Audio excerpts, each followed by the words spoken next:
We're just having a conversation. Sorry, we're just chit-chatting. I asked, are you We're guys back ready? in the Dirty Mo Media Studios this week for another episode of Bless Your Heart. And we've had a really funny show. I hope you are going to tune in. And if you haven't already, please hit the subscribe button on our YouTube page. And we're ready for your questions. All right, so the first question comes from Kenneth. Amy, can you tell your side of the jellyfish sting on the beach story? We've heard Dale's version, and it's hilarious. Yeah. All right. So I have been stung by jellyfish a few times, and I know by experience that the only way to really make the sting go away is by getting peed on. And so we're out at the beach, and we have a whole tent and everything Why set did you up. say getting peed on? Like I would have said. Well, I can't by pee on myself. I would just say urine or pee takes the sting out. Getting peed on, it's about the same Getting thing. peed on. That's just funny phrase. I don't know why. Well, I know why. Because it here is. for you, It buddy. is funny. So we're sitting at the beach. I go out to rinse off. I'm playing with Isla. She's pretty small. And we're playing in the sand. So I go to rinse my hands, and I barely step in the water, and I step in like a jellyfish nest, if you will. And I have all these little red dots and like one strap across my ankle. And I'm hobbling out of the water back towards Dale. He's still sitting. He's still sitting there drinking his beer. And I walk up to him like, hey, I just got stung and it's hurting so bad. I need you to do me a solid and pee on my ankle. And he's like, no. Really? No, I won't. I was thought like, I would have been all about that. do it. It's the only thing that's going to make this stop stinging. He's like, how am I supposed to do that? I was like, I don't know. Stay sitting and I'll just stand in front of you. And so he digs a hole for my foot so that it's just like a little bit lower and he doesn't have to wiggle at all, and pulls it down his short leg, his your swim trunks. I pulled it out of the leg of my swim. He pulled it out of the leg of the swim trunks and peed on my ankle. And it took him a minute because he got a little stage fright. But once he got it going, it really helped. And it was, Stage fright's a real thing. Jesus. At that point, it was mostly Bud 55 that he peed on my leg. But it worked. Holy shit. I've been stung by jellyfish since then. Yeah, But, it does work. it does work. That's good to know. Because She never left the beach. We went right back to doing We whatever. just went right back to playing. Yeah. Isla got stung by a jellyfish when we were in the Bahamas. Amy And one of my friends. peed in a cup. Yeah, peed in a cup and poured it on her Which- little arm.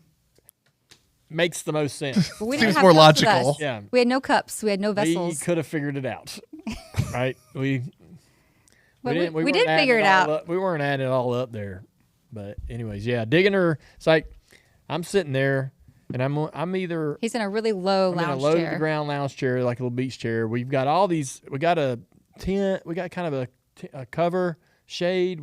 I've got the beer cooler and a couple other things around me. So I mean, the people on each side can't really see what's going on. So just dig a hole. She puts her foot down in there, and man, it was easy. And my hero came. Man.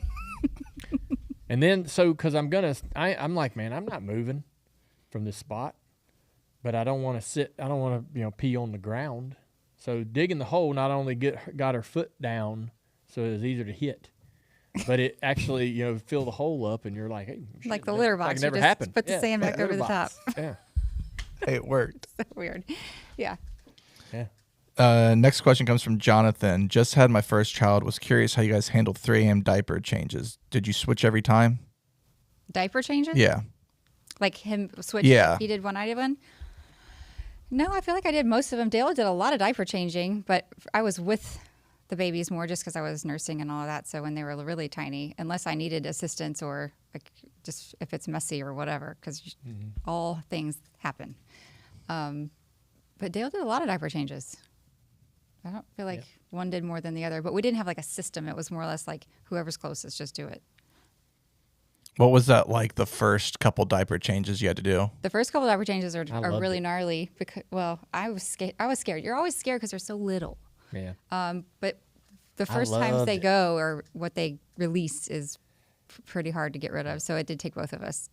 Just to, I like, figure loved that out. something needing me so bad that like, you know All what they I mean? want is to be needed. They needed her or I for those type of things, and they couldn't do for themselves, and that was just a really awesome feeling to be. It was like the introduction to parenthood and being a parent, and you're like, hey man, I'm gonna change your diaper. Everything's been great. Gonna get her all cleaned up. Gonna get you happy.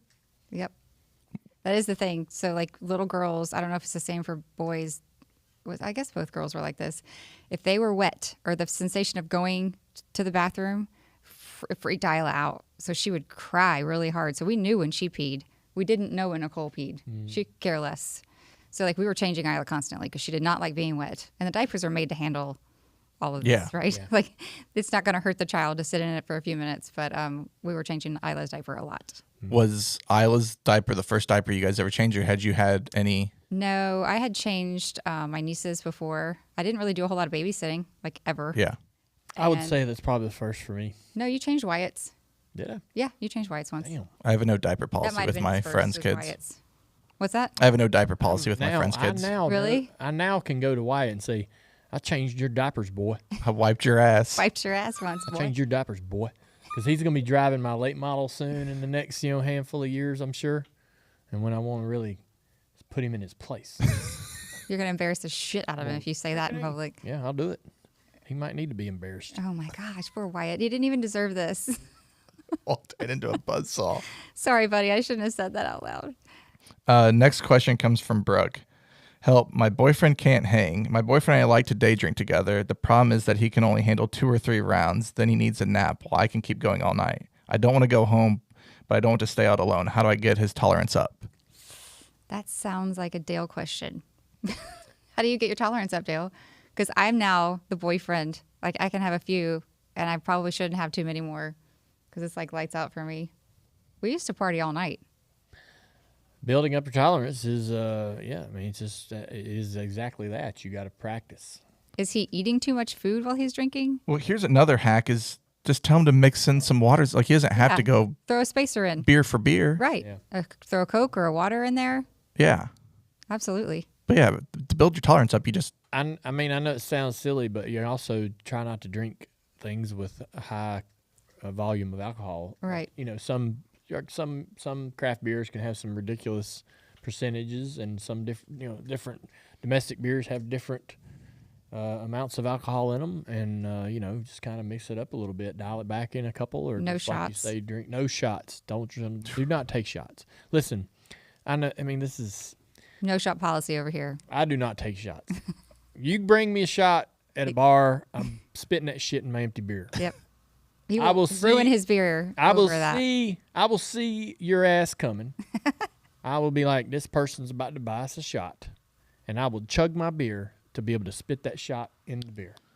It took him a long time of doing that without telling us he was doing that. And I always took my shot. We like get a to the end of the day, and they're nice, all like a fucking nice girl. jacked up, and they're like, man, How are you? you're not all messed up. I'm like, yeah, I didn't take all them shots. I respect you just saying out at the beginning, hey, you can buy shots, I ain't doing them. I ain't doing them. I hate when you're out, you're day drinking, and you got your mindset on how you're going to handle the day, and then there's that one friend that comes around with a tray of tequila or vodka or whatever, and they start this vicious circle, Yeah. and then you feel like you owe a round, Yeah. and then it's just all hell breaks loose. Yeah. So the way We have friends like that. Everybody's got at least 1 or 2 friends like Yeah. the way that I do not that. Tim Duggar. I do not drink a beer at dinner. I don't have a couple with a friend. If you ask, if you're like, hey man, just have a couple. Nope, I don't have a couple. And I don't drink. I drink to get drunk. I drink to drink a lot. And I don't. He's I a don't- party drinker, is I what he's don't trying drink. to say. I don't go downstairs and grab a beer. Oh, I don't, love a nightcap. I don't. Oh, it's a hot day. That'll be refreshing. None of that bullshit. So I only drink when I want to drink, and when I plan to drink. And my drinking is a all day drink or an all night drink. And so I know, to your point, Travis, like I know what my pace needs to be. All right, to achieve what I want to achieve. I drink, get up on plane, and I want to just kind of stay there. Yeah. Right? I don't want to keep going and then crash out. And so if you throw a shot in there, you're fucking up my plan. Mm-hmm. And I'm gonna turn the idle up to 6,500 and stay there all day long. And I don't need somebody coming in there and trying to hit the rev chip every 3 hours or every 2 hours and get me all screwed up. And so and I think it isn't about it, that I never really built up a tolerance. It's just that when I'm doing it right, I can drink, spread the beers out and drink for the entire day. I can go 12 hours, drink 18 beers. Day drinking's the best because you go to bed at 9:30, wake up, and you're fine. Yeah. Yep. We wish you well there with your boyfriend. Hopefully he works on that. Yeah. Good old Brooke. Good luck. Last question comes from Carter. Honeymoon destination options: Ireland, Hawaii, Germany. It says that's a family history thing. Which one would you choose? Ooh. Come again? Ireland, Hawaii, or Germany? What's the family deal? They have family history in Germany. Yeah, for honeymoon destination. Honeymoon. Well, we went to Hawaii for our Hawaii. honeymoon. I think Hawaii. I think I've never been married, yes. but The Germany and Ireland, Ireland. those are trips you take for the, to celebrate Those countries. being married. Yeah. Or like, that's the trips you take once you got that 3, 4, 5 years in. They're not quite as romantic. There are plenty of things to do and actually great places to go. But Hawaii They're is not. like Those are trips. just romantic. Those are trips you take when you know each other, Yeah, that's true. right? You can actually, plan a You trip got together. all the bugs worked out. right. Why do you say that? I'm just saying, like, going to Hawaii is fun, and it's a celebratory area. It's perfect environment. It begs for you to be celebrating this union, this marriage.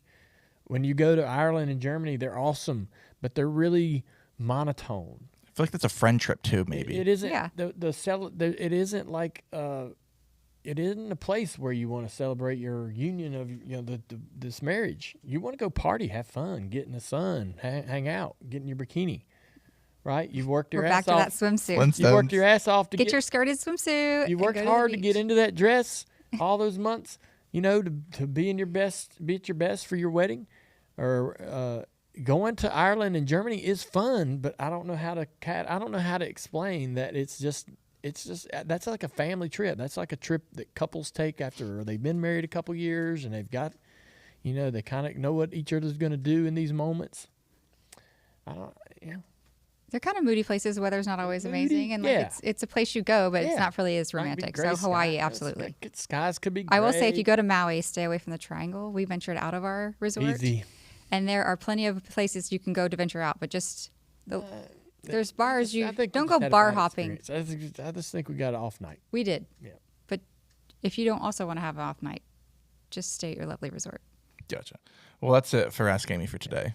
Thank you, guys. You not remember? We drove around. We went to We the did. waterfalls. We did. We did got Road to out and Hana. We about. did all the things. We had a great time. But late night bar hopping, we did some stupid things. Everywhere's got some. We made some bad choices. We did. Thank you for your questions. Everyone, if you please could hit the subscribe button. And don't forget to check out shop.dirtymomedia.com. Thank you for a good show, honey. Yeah, it was a lot of fun. This was a good show. Yeah. You're going to learn a lot about me when you watch this show. If you haven't really learned enough already, you're going to learn more today. Yeah. And we'll see you next week. Fun. All right, weird. We got some reads. Yes.